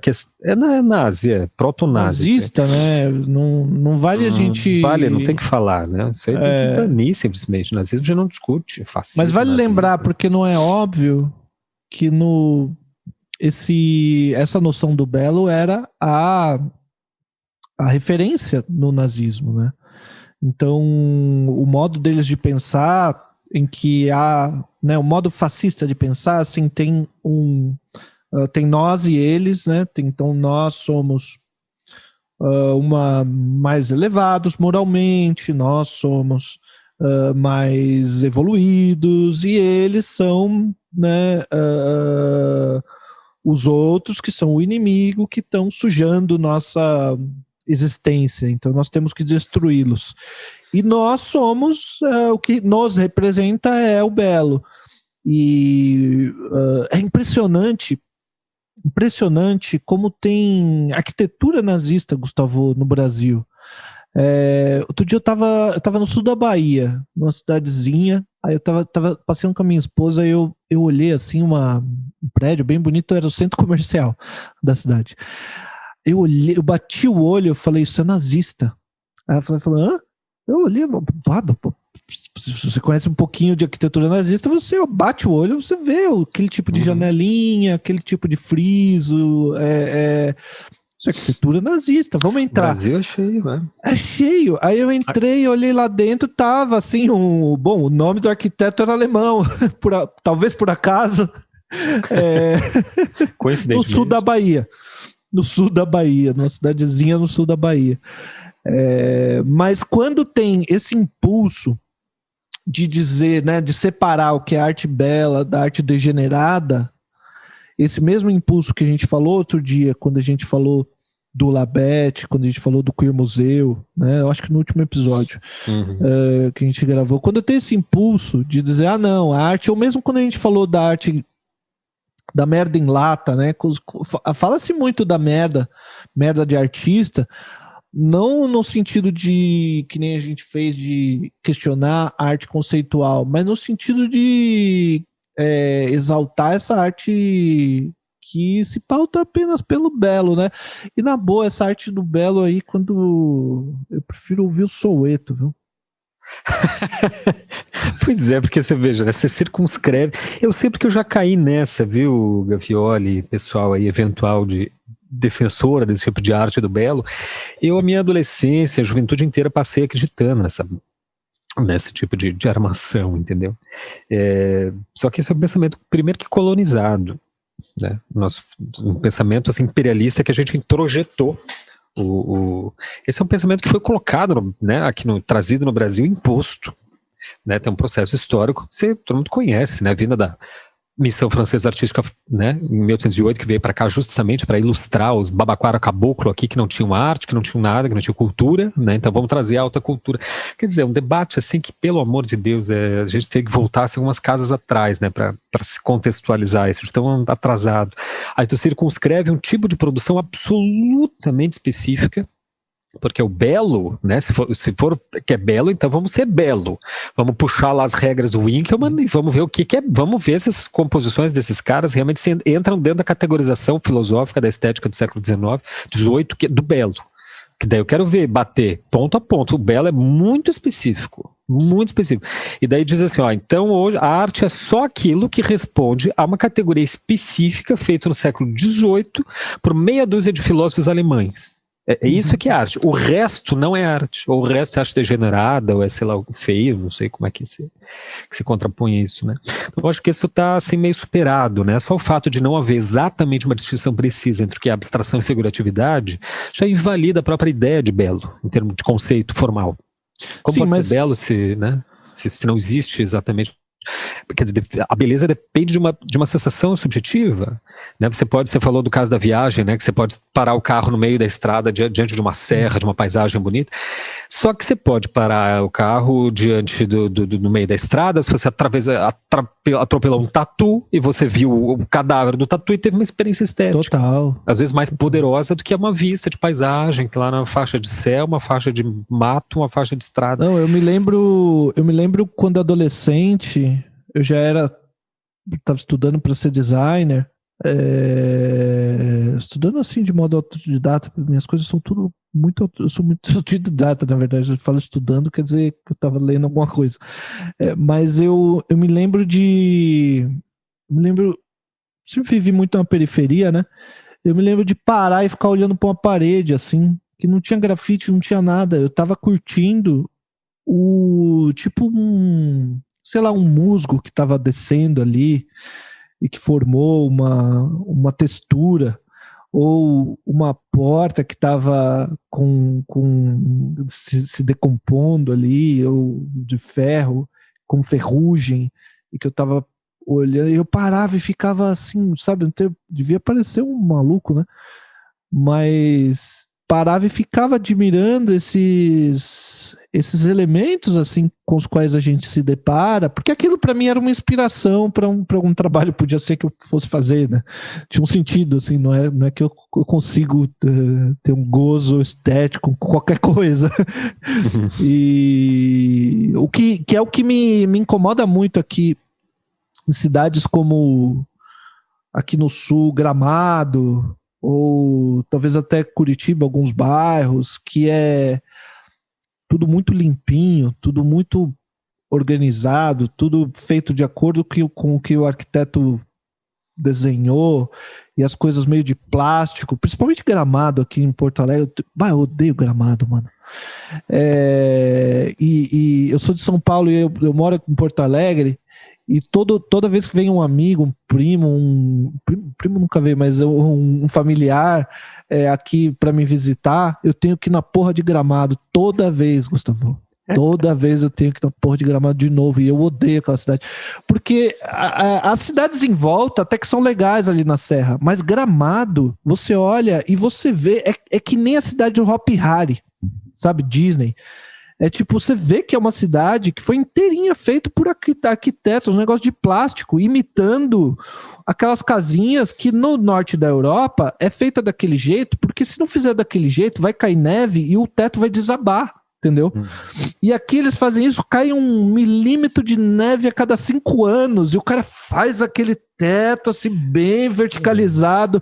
Porra, e aí as pessoas visitam, é uma das cidades mais visitadas do Brasil, né? Mais turísticas.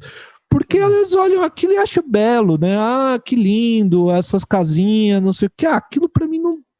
olha, só me dá desgosto ver aquilo ali. Agora um grafite... Agora eu tô falando do meu gosto, né? Alguém pode ir lá e achar legal. Que tá. Pronto, entendeu? Quer dizer, algum tipo de experiência estética vai depender pelo menos de 2 fatores. Para falar assim da forma mais sumária possível. Você, toda a tua história de vida, que isso vai determinar o que você vai achar belo, feio, bom, ruim, etc. Tá aí o Gil que prefere apreciar aí a visão de um grafite ou de um muro, de um musgo no muro, do que o estilo Enxaimel da cidade de Gramado, né? Que é aquele estilo nórdico, etc., alemão. E depois, ou vai depender, além da carga subjetiva de um sujeito, vai depender da coisa em si, né? Então, assim, nenhum dos polos são estáveis o suficiente para a gente adotar uma categoria única, que é estável, que é a belo, como algum fator definidor de arte. Algum fator substantivo para a definição de arte, ou um padrão normativo que possa definir, é um completo absurdo. Mas, buenas, tem uma segunda pergunta que a gente tocou aqui, mas eu queria dar uma forma, assim, Gil, mais bem acabada, né, para não dizerem que a gente não responde os e-mails, que a gente fica só tergiversando e foge do assunto, que ele pergunta, que é aquela questão do pertencimento, né, se ele é artista ou não, sendo que ele não se identifica com a arte, digamos, produzida, né, lá fora, com a arte contemporânea. Eu passei por senti isso na pele, Gavioli, de uma forma bem cruel, né? Como eu disse, eu também fui engambelado com esse papo do belo, porque a gente é educado meio a acreditar, né, que existe uma codificação de valores e a arte, tal tipo de arte tem um valor a mais e, portanto, aquela é a verdadeira. E daí, portanto, o que acontecia? Eu desenhava, o que era meu desenho? Reprodução de obras neoclássicas, reproduções de Michelangelo, né, estudos da estatuária grega. Quer dizer, nada, isso não é um trabalho artístico, né, isso é exercício técnico, cópia, né, desenho de modelo vivo, só, nu, né, um pé sentado, deitado, isso não é arte. Isso é exercício só, né, isso é expressão formal. Né, a arte é outro papo, outro lance. Mas daí eu também tinha a mesma sensação. Peraí, mas lá fora eu digo assim, né, no Brasil, lá fora eu digo fora do meu estúdio, fora o que se faz, o que se toma como arte é arte pós-moderna, né, arte contemporânea, ou seja, fora das categorias da tradição. Fora, não é mais desenho, pintura, escultura, gravura, é campo expandido, instalação, videoarte, performance, etc, etc. Então eu não sou artista, porque eu não faço nada disso. Nada que entra na Bienal é uma coisa que eu me imaginava fazendo naquela época, né? Isso eu comecei da faculdade, 18, 20 anos. Então eu assumi para mim que eu era um desenhista. Né, que eu gostava de me entender como artesão. Isso, na verdade, só resume a questão, né, isso simplifica a equação.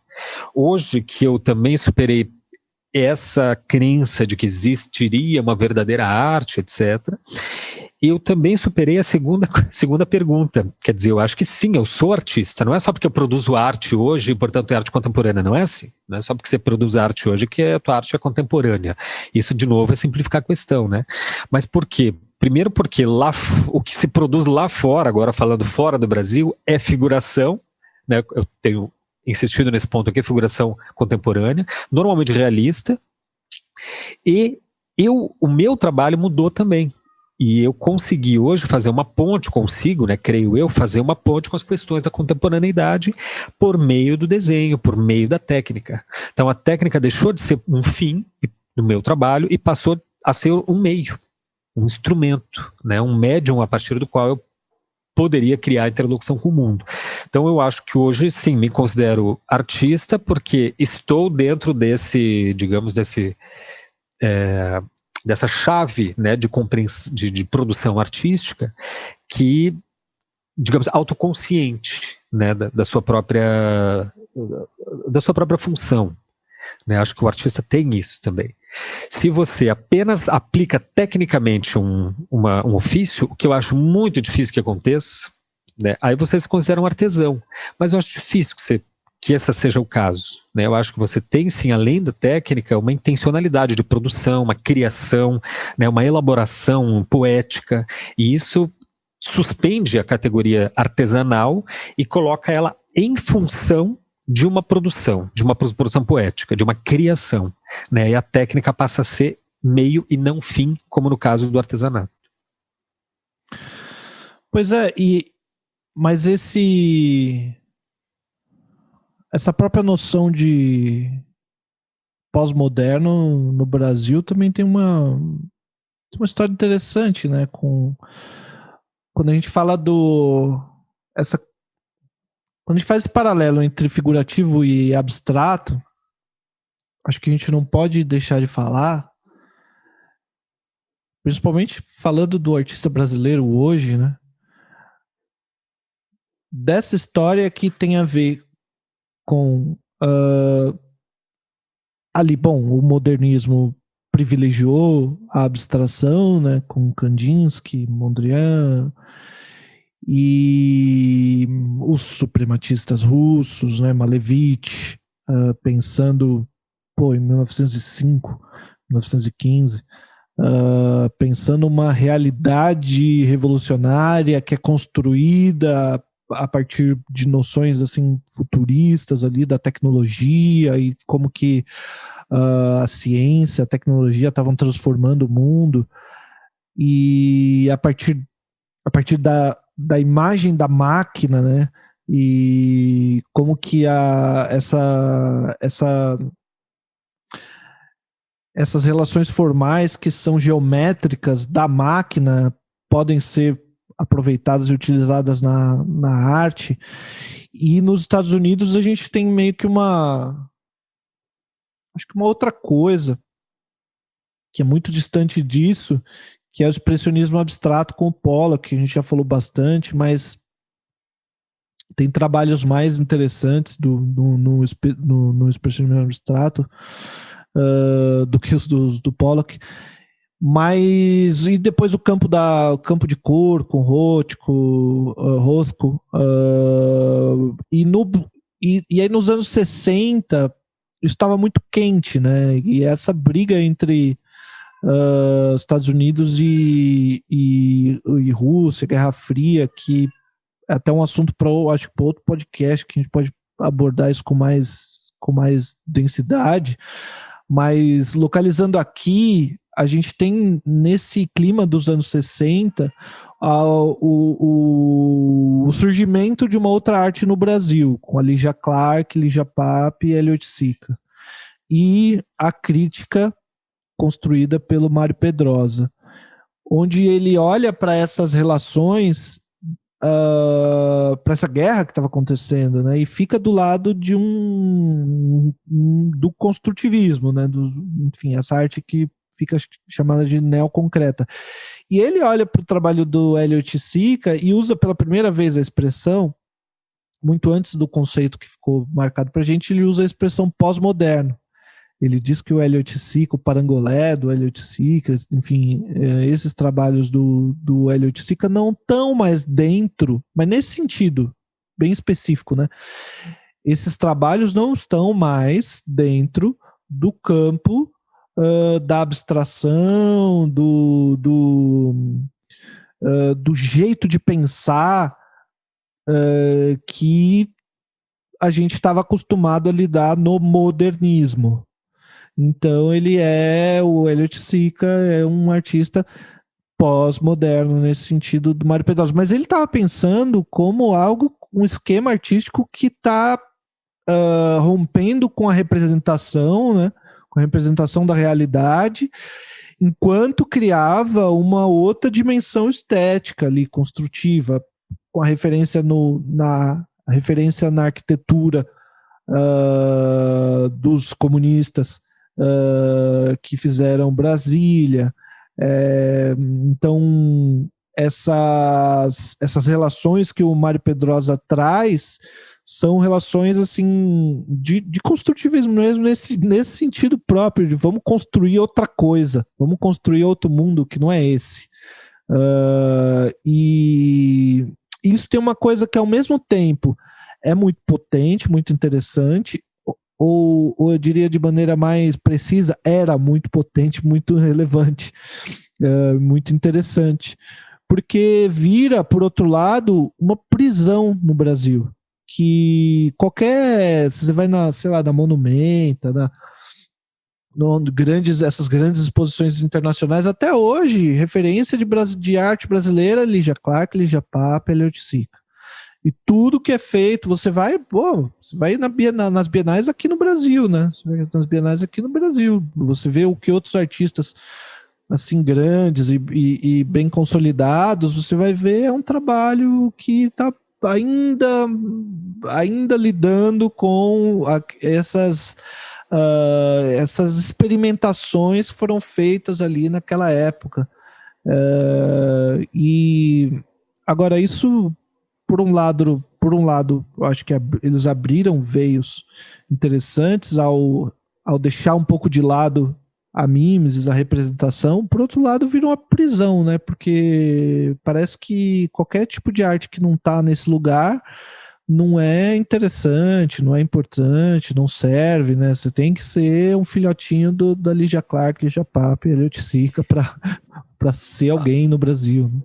A arte contemporânea, ela cria uma solução que é provisória e que ela é relativamente boa, só que ela é justamente assim um pouco instável, que é o seguinte. Então, as vanguardas modernistas já não têm muito mais razão de ser, porque também não dá para todo mês surgir uma vanguarda, um movimento novo, lançar um manifesto e dizer que, enfim, achamos aqui a verdade da arte, eis como é a forma. Porque, né, isso é um formalismo que não tem mais sentido. Retrospectivamente, a gente percebe que isso não ia dar certo.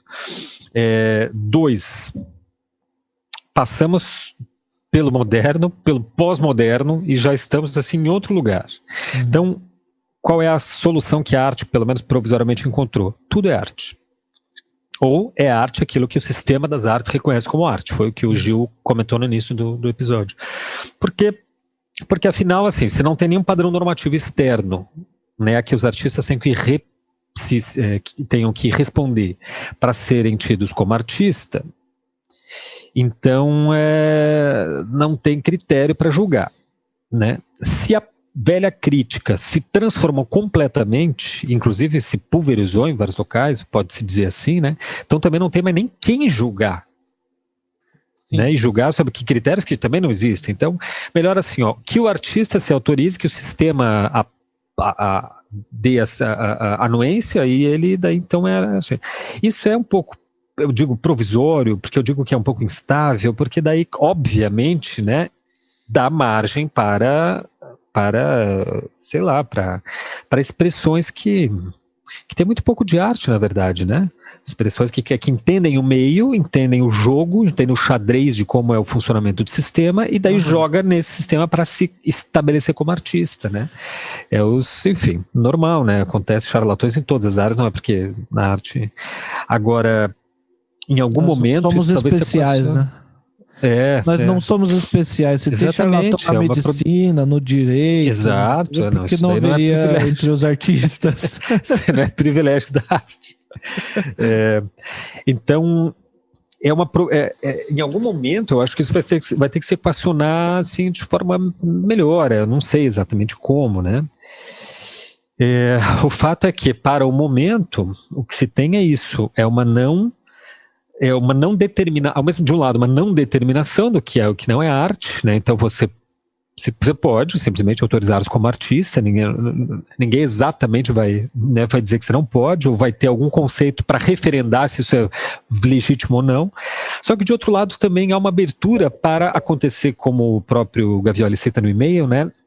Organizações de pensamento, de arte, que pensam diferente, como, por exemplo, essa que ele cita, né, em torno do Odd Nerdrum, que eles têm até um podcast que é como é que é? Cave of Apelles, Caverna de Apelles, até o nome é velho, bolorento, mas enfim, eles podem pensar isso, podem se organizar, podem defender uma estética. Acho que pode, entendeu? Não vou deslegitimar, pode. Eu acho que eu não concordo com essa estética, por exemplo, né? Eu teria outra forma de pensar a arte. Essa é a vantagem da solução contemporânea, né, da arte contemporânea, né? Se eles podem pensar o que é o que não é arte, eu também posso pensar o que é o que não é arte. Não preciso adotar a deles, nem negar a deles, né? nem tirar a legitimidade do que eles pensam. E tem um outro problema com esse modelo aí que considera como legitimação do artista o sistema das artes. Quando um cara que é um estudioso do sistema das artes diz que quem legitima o artista é o sistema das artes, o que ele está dizendo, na verdade, é que quem legitima o artista é ele. Né? Porque quem que manja? Tá, como assim? bom, qual o critério para saber se um cara tem muita legitimidade ou pouca legitimidade? Não, quem diz é o sistema da arte. Tá, mas como é que eu sei o que o sistema da arte diz? Não, isso tem que perguntar para um intelectual que realmente entenda muito do sistema da arte. E quem é esse intelectual? Sou eu. Ele é endógeno, né? O sistema da arte é muito endógeno. Ele é teleológico e endógeno. Hegeliano, agora... né? Ele ruma para si mesmo. Agora, eu acho mais interessante tanto essa ideia de se autorizar de si mesmo e dos seus pares, porque esses pares não precisam ser gente importante do sistema, sabe? Você pode tacar o foda-se pro sistema se você quiser. Por outro lado, se você quiser jogar esse jogo, é um jogo que você tem que jogar sabendo que jogo que você está jogando. Também a gente não pode ser inocente, né? Se você quer ser um artista que está nas galerias, que está nas grandes exposições, aí você tem que saber que você precisa ter um branding, que você precisa ter um marketing, que você precisa ter um Instagram com muitos seguidores, que você precisa ir lá puxar o saco do crítico, do galerista, do não sei o quê. Você precisa ter um portfólio, um site com o seu portfólio bem documentado, sabe? Você precisa saber jogar esse jogo, se você quiser. Agora, se você não quiser, se você não precisa disso para nada, sabe? Para que se preocupar com isso? Entendeu? Para que se preocupar com isso?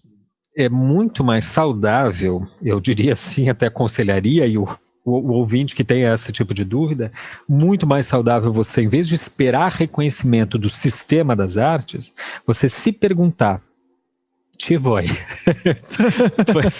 não consegui segurar, porque o que você quer? O que é que você quer? Você quer reconhecimento? Esse reconhecimento? Então tá, beleza, tudo bem. Mas é isso que você quer? Então tem um caminho para isso. O caminho tá aí, é dado pelo sistema. Tem um monte de curso, um monte de coaching da arte, sabia? Que vende curso, como vender, como ser artista, como entrar no sistema, como fazer sucesso. Artes em 10 passos. 5 lições. Exatamente. Tem uns em menos, em 5 lições, 3 lições. Então tem um caminho, né? Claro, não vai atrás desses coaches, né? Mas o caminho a gente dá aqui, ó. Primeiro, fazer academia é um bom ponto aí, né? Já ganha ponto. Fazer academia de artes visuais. Fazer mestrado ganha 3 pontos. Fazer doutorado, você ganha 4 pontos. Né? Esse é o tipo um caminho assim, vai reto, se você quer esse tipo de reconhecimento. Mas é melhor você perguntar antes o que você quer. Porque às vezes você entra, às vezes você não sabe o que quer. Se você realmente quer esse reconhecimento, às vezes você não quer, às vezes você quer outra coisa, que está em outro lugar. Né? E aí você vai tentando reconhecimento, não consegue e também não consegue aquela outra coisa. Isso é uma pergunta importante para o artista, porque a arte depende de um diálogo, de uma interlocução, né? Aí é que entra a frustração, né? Como a gente conversou agora esse final de semana, né, Gil? Como é que é? A expectativa é endereçada ao desencontro. Toda a expectativa se endereça ao desencontro, né? Especialmente quando você tem falsas expectativas. Então você tem um trabalho artístico, a ideia é você questionar a tua produção, não o sistema. O que você está fazendo? Por que diabos você está fazendo isso? Porque assim, é inútil o que você está fazendo. De antemão já te digo, não serve para nada. Eu sei muito bem disso, eu sou desenhista e poeta. Ou seja, não tem coisa mais absolutamente inútil do que um desenho ou uma poesia. Isso é para nada. Mas eu faço porque eu acho que essas imagens precisam aparecer no mundo. É isso, eu sinto uma necessidade, elas precisam aparecer no mundo, isso eu que sei, porque elas estão na minha cabeça. Se alguém quiser fazer por mim, ótimo, vem aqui em casa que eu dou as ideias, eu passo os esboços e daí faz, ótimo, também funciona. Mas as ideias precisam aparecer. Agora, não é o caminho assim do reconhecimento que eu quero, por isso que eu estou tomando esse caminho. Se eu precisasse de um outro tipo de reconhecimento, seria um outro caminho bem específico, né, Ju? Pois é, o que foi lá no Lacan é uma expressão que significa o que você quer, mas é uma pergunta que é feita pelo diabo, né? Não lembro se é no Fausto, acho que é no Fausto. Não, é no Diabo Amoroso. Boa. E é o diabo que pergunta, e eu acho bem sintomático que seja tão importante na teoria do Lacan, a pergunta feita pelo diabo. Mas eu acho que o que cabe bem aqui nessa questão, porque eu acho que realmente a pessoa que se vê nesse lugar relacionado à arte tem que saber se perguntar sobre o seu desejo. E eu acho que o desejo que está orientado demais para o outro, acho que quase que não dá nem para a gente chamar de desejo. É mais demanda. É uma confusão do seu desejo com a demanda do outro, sabe? Então, o outro, no caso, o sistema aqui, né, figurado como...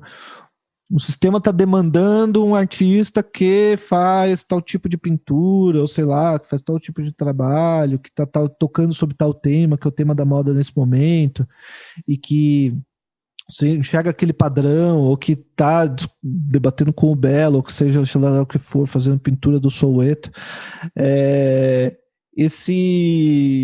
E aí você olha para essa demanda e confunde essa demanda com o teu desejo.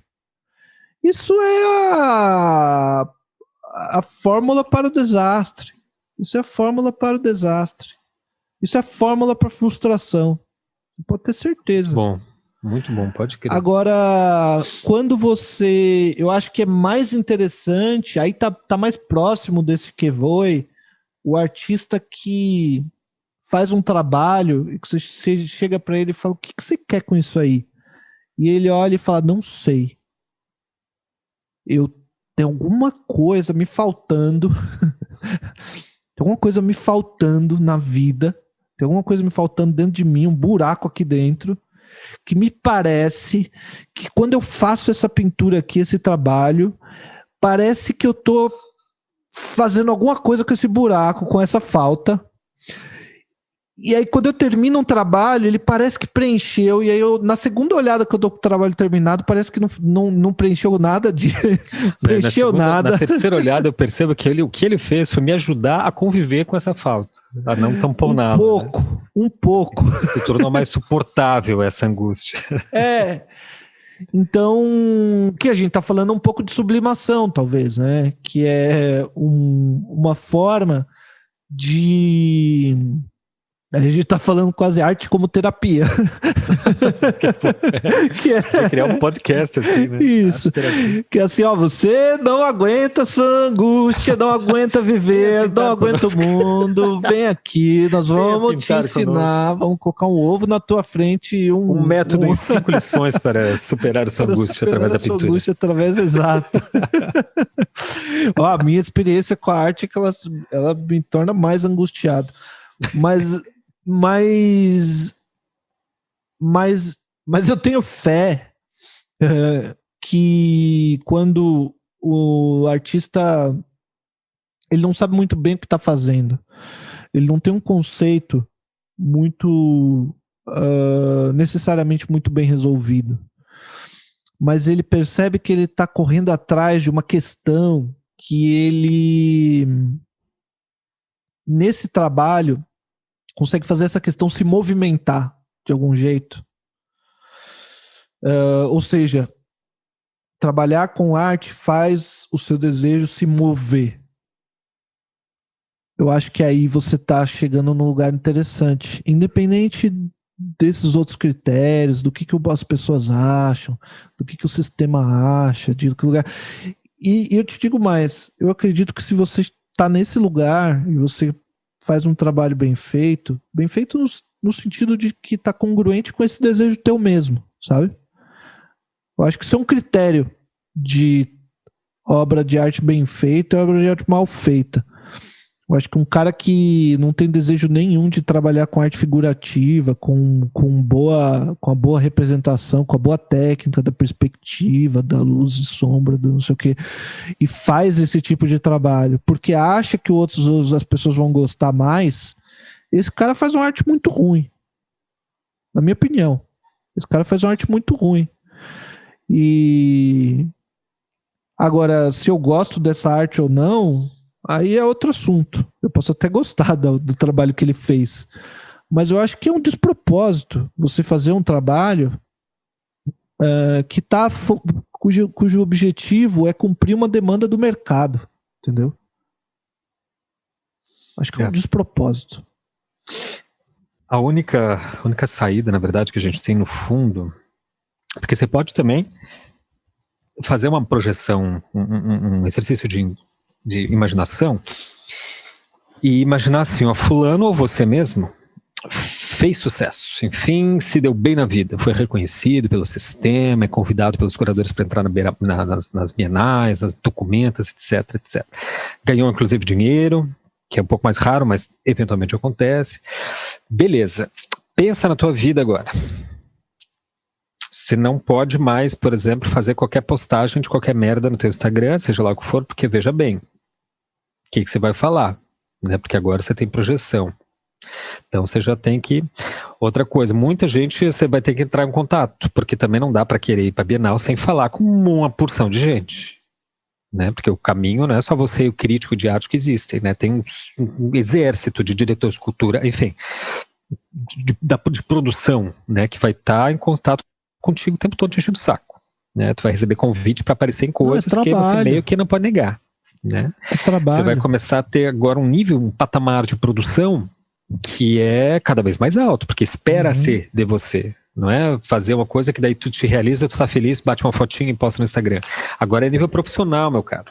Entendeu? Agora é o curador internacional que vai estar de olho no teu Instagram, entendeu? Porque ele te segue. Tu vai ter que ter um assessor, de repente, né? Pra tratar, entendeu? Que é mais trabalho. Você vendeu um trabalho por 50 mil reais. Hoje, se daqui 3 meses você não conseguir mais vender um trabalho por 50 mil reais e quiser vender um trabalho por 20, você não pode, porque você está ferrando o teu colecionador que comprou por 50.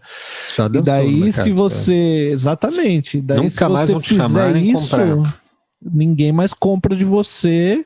E se você errou ali no cálculo na hora de vender, e você vai arrumar outro emprego.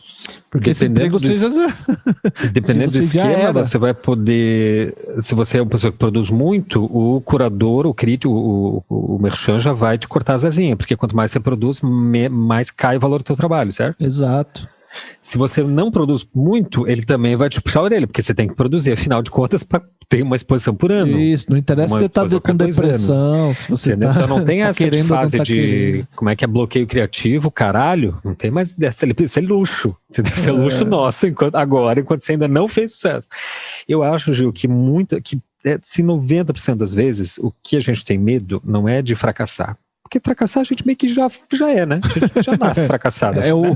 Não tem um holofote aqui em cima de mim, entendeu? Não tem milhões de ouvintes aqui, então já estamos fracassados. Isso não tem medo. A gente tem medo de dar certo. A gente morre de medo de justamente fazer sucesso, porque isso seria uma alteração brutal, violenta no teu meio de vida. Né? Tudo muda. Tudo muda. Você precisa, portanto, responder a essas mudanças que você não sabe que virão, mas elas virão e de enxurrada. Então, eu acho que para o trabalho artístico vale muito mais o que o Gil falou na fala dele anterior. Eu acho muito importante aquilo. Se você responde ao teu desejo, que você provavelmente não vai conhecer diretamente, você não vai saber exatamente, né, enunciar esse desejo. Com certeza não vai saber. Você não vai se você sabe enunciar com muita clareza, muito provavelmente você não está falando do desejo. Você está falando de demanda, da demanda do teu pai, está falando do que a mamãe queria que fosse, está falando o que era mais assim. Mas se você estiver respondendo melhor a ele, né, e não às demandas ou de um crítico, ou do, sei lá, da fama, porque é uma instância imaginária a fama também, né, gente? Total.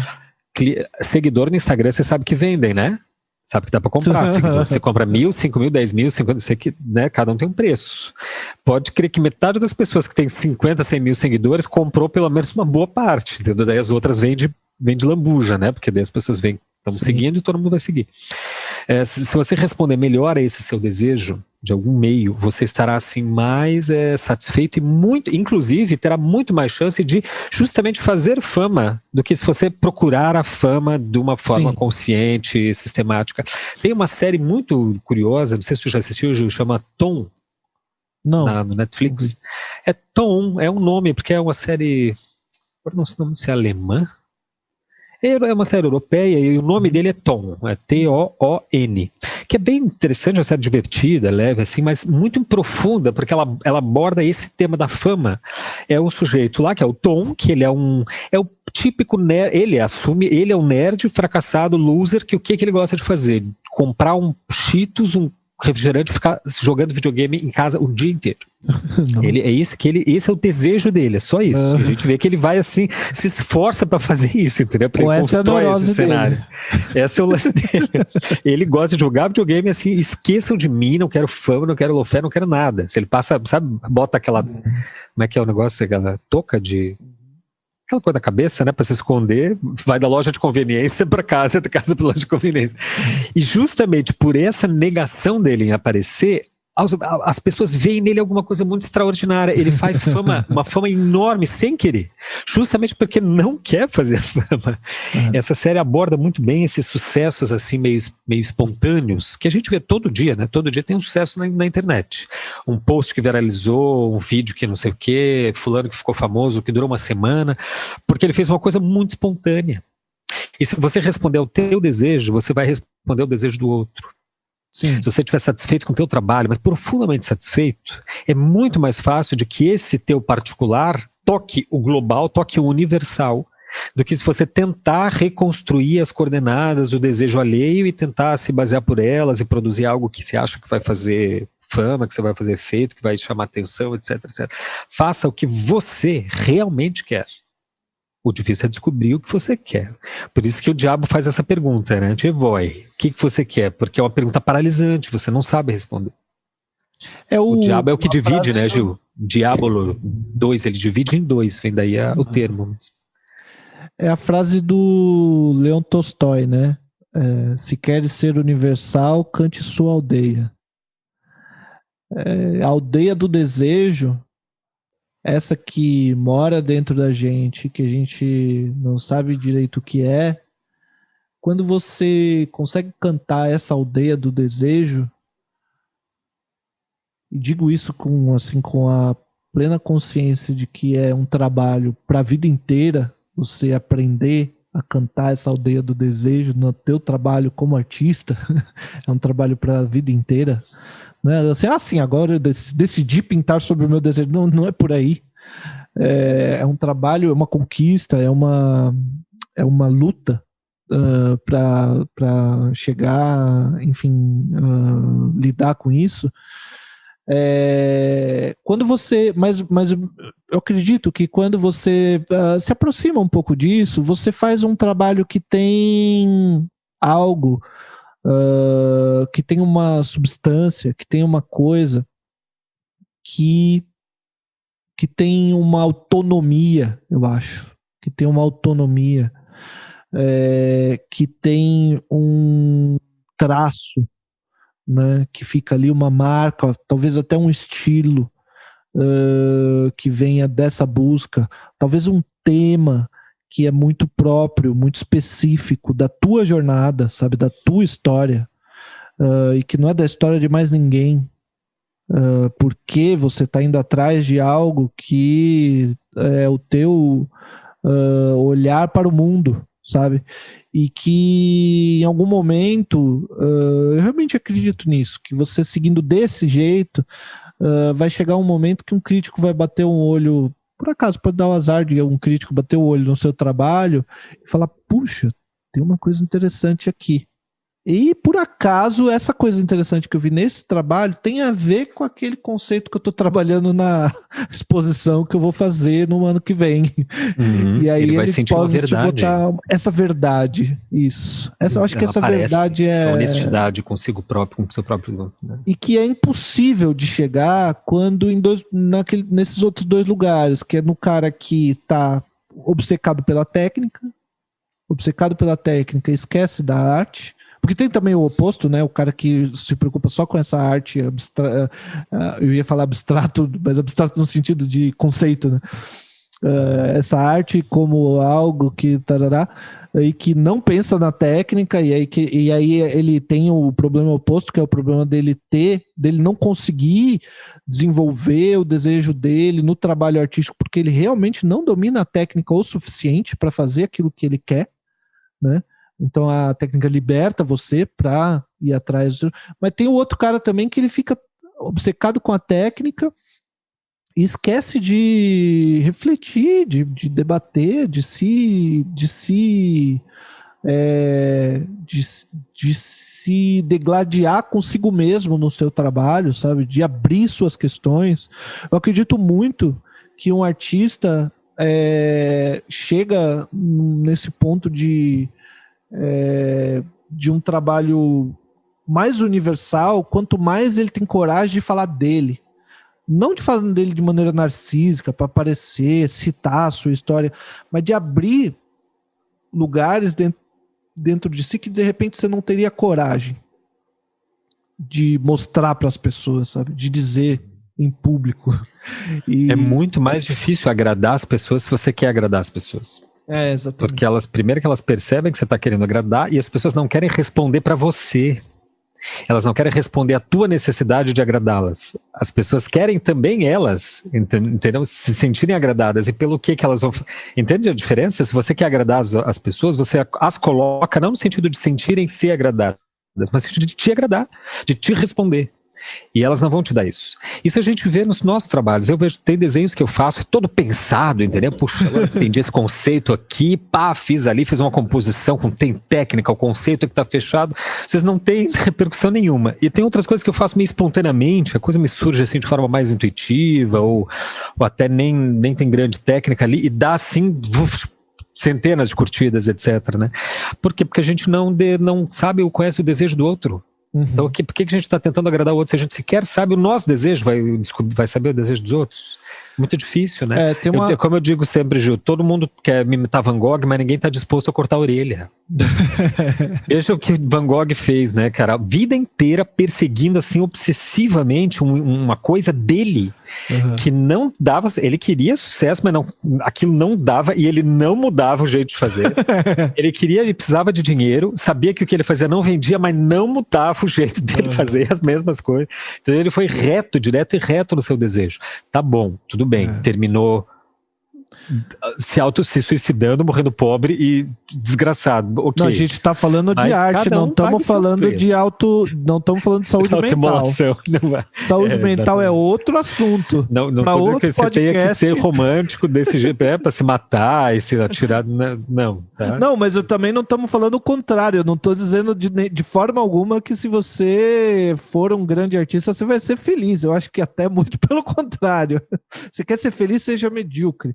Assim, faz ali felicidade no sentido assim, de contentamento, sabe, conforto, satisfação o tempo todo, bem-estar. Se você quer isso, você arruma um trabalho ali bem seguro, sabe, burocrático, que não aparece muito, porque quando você aparece muito e você faz sucesso, as pessoas já ficam com inveja, elas querem te destruir, elas vão te criticar porque você é bom.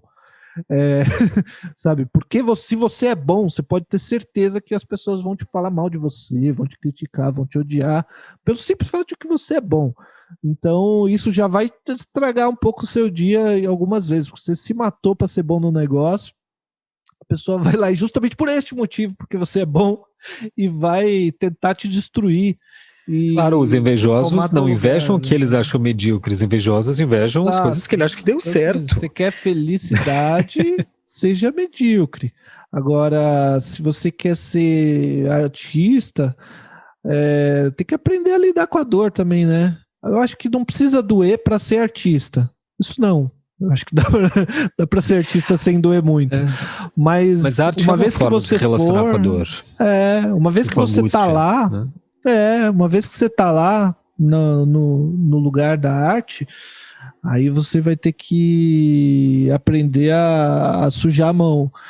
Mas tem uma frase, eu acho que a gente já tá encerrando, já tá dando passou do nosso tempo que rendeu a conversa hoje. Mas tem uma frase de uma amiga que ela falou isso assim, de maneira completamente sem nenhuma grande eloquência, assim, a gente tava, sei lá, tomando um chopp. Ela olhou assim e falou, sabe, Gil, eu cansei de tentar ser outra pessoa.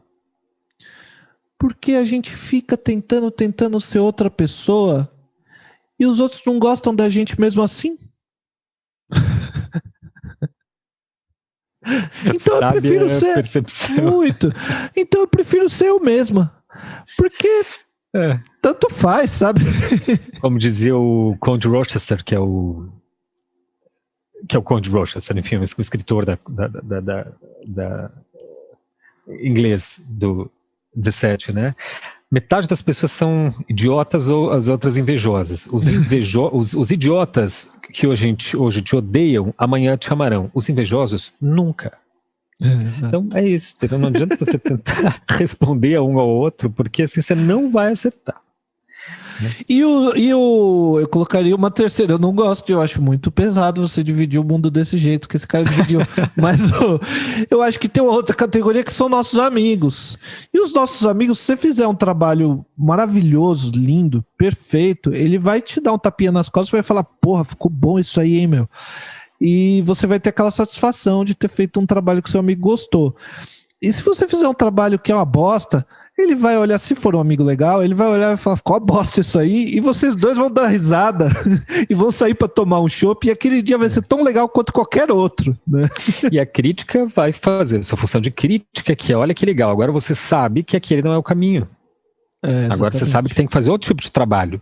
Porque a coisa que eu acho a maior covardia, Gil, é amigo que te pergunta, você pede opinião sobre o trabalho, e daí o amigo faz para ser mais fácil, dá parabéns, né, daquela parabéns, tá lindo, palminha para você.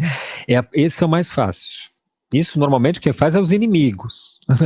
Né? Amigo mesmo tem que dizer realmente a verdade, diga o que pensa, vai embasar o que pensa, né? Porque também você não quer ser idiota, vai embasar o que pensa. Se você achar ruim, se achar que não está funcionando, pega e fale. Isso é a melhor coisa que você pode fazer para um amigo, é dizer a verdade, né? Caso você ache que ele esteja fazendo algo que não tem nada a ver, porque você está dando a chance de ele poder melhorar. Portanto... E você como artista aceite crítica também, né? Aprenda a aceitar a crítica que você acha justa, e a que você acha justa você esqueça, aprenda a ignorar, não ficar respondendo, né? Portanto, vocês ouvintes que chegaram até aqui nesse episódio, que são nossos amigos, se vocês acharam esse episódio uma bosta, escreva para... por favor, escreva para podcastdesver@gmail.com, ou deixa aqui uma mensagem aqui se você estiver ouvindo no YouTube, tem aqui os comentários. A gente vai ter a maior satisfação de ouvir a sua opinião, porque no fundo, o que a gente quer é o reconhecimento dos ouvintes, a gente quer ouvir os elogios, a gente quer ser famoso, podcast. A gente quer fama, por isso que a gente abriu um podcast de arte. Porque, na boa, né? Por que o cara abre um podcast se ele não quer ser famoso, não quer... Na verdade, eu acho que se você me perguntasse por que você abriu um podcast, a gente não sabe responder muito bem essa pergunta, né, Gustavo? Ela não teria uma resposta muito clara, porque se fosse para ficar famoso, certamente a gente não está no caminho não está no caminho adequado, né? A gente está ao contrário, meio na contramão. O importante é que está sendo divertido. Muito. Estamos gerando algum diálogo aí, debate também. Sim. Está aí respondido o e-mail muito legal, muito interessante do Arnon Gavioli. Muito obrigado pelo seu comentário. Espero que tenhamos contribuído um pouco aí nessa questão, né? E aí tá aprovado, né, Gil? Quem nos escreve aí recebe resposta. Um episódio inteiro aí falando... Sugestões de pautas aí, sugestões de temas pra gente conversar, que são muito bem-vindas. Porque eu vou te contar, viu? A gente tá encerrando já, mas eu vou te contar. A gente fica às vezes 2 horas tentando imaginar uma ideia do que falar, chegar num assunto que a gente gosta, e para 1 hora de programa. Então, quando chega assim um e-mail legal que a gente olha e fala: isso aqui dá um bom episódio, a gente fica muito grato, que poupa muito trabalho nosso. Exato, eu acho mais interessante, né? Porque daí é o interesse do ouvinte, né? Aí tem debate. A gente não quer ser só aquele que espera a sua vez de falar. A gente quer interagir, a gente quer interlocução. Acho que temos algumas indicações, talvez, Gil. Eu teria uma. Posso? À vontade. Posso fazer? Uhum. Então... Ganhei que aproveito que fazendo um agradecimento público a minha amiga Valesca, Bernardo, lá de Curitiba, de Florianópolis, perdão, que mandou para mim de presente o livro Bibliotecas em Chama, do autor Roberto Catani. E eu recebi hoje, então não pude ler ainda, mas ela já me falou um pouco sobre o livro. Ele faz uma pesquisa sobre bibliotecas do mundo. E as bibliotecas algumas têm histórias muito interessantes, né, de destruição, de fogos, de incêndios, de perseguições, etc. Dá assim um roteiro de filme. Então parece ser um livro muito interessante. Vou ler, já indico, é pela editora Insular, que é lá de Florianópolis mesmo, do autor Roberto Catani. Muitíssimo obrigado, querida Valesca Bernardo. Muito legal. Bom, acho que por hoje... Quer indicar alguma coisa? Não, eu não tenho nenhuma. Eu ando só vendo a mesma coisa, cara. Eu assisto série que eu já assisti zilhões de vezes. Eu tô trabalhando demais, sabe? Eu não tenho absolutamente nada para indicar. Eu tô lendo agora um livro da Françoise Doutor, que é uma psicanalista importante aí. Escreveu o livro chama Fé à Luz da Psicanálise.